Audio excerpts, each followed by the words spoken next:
अस्सलाम वालेकुम नाजरीन, खबरों में शामिल करते हैं कराची से। बिस्मिल्लाहिर्रहमानिर्रहीम।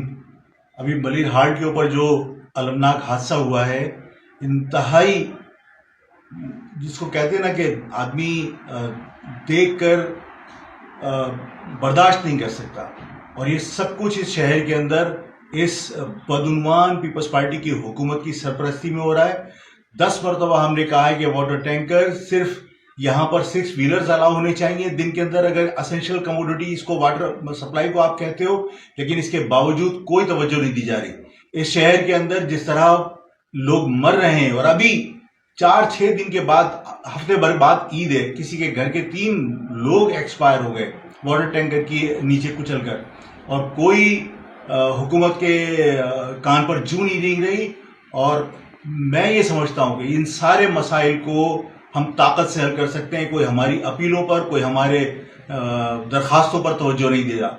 हुकूमत बेहिस हो चुकी है, हुकूमत बेगैरत हो चुकी है।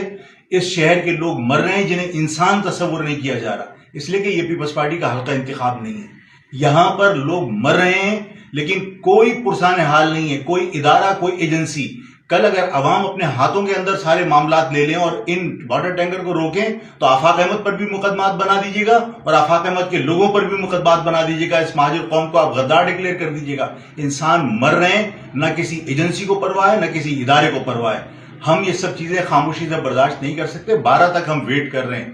12 अप्रैल को इंशाअल्लाह ताला कराची अपनी ताकत का भरपूर मुजाहिरा करेगा और उसके बाद हम डंडे के बल पर तमाम लोगों को सही करने की कोशिश करेंगे, इसलिए कि हमारे लोग मर रहे हैं और हुकूमत और इदारे तमाम खामोश हैं। तमाम लोग बेहिसी का मुजाहिरा कर रहे हैं। अगर कोई जुल्म के खिलाफ आवाज उठाता है तो उसे गद्दार डिक्लेयर करके, उसको गद्दारी के सर्टिफिकेट बांट के उसको पाबंद सलासल करने की कोशिश की जाती है। ये सिलसिले बंद होने चाहिए।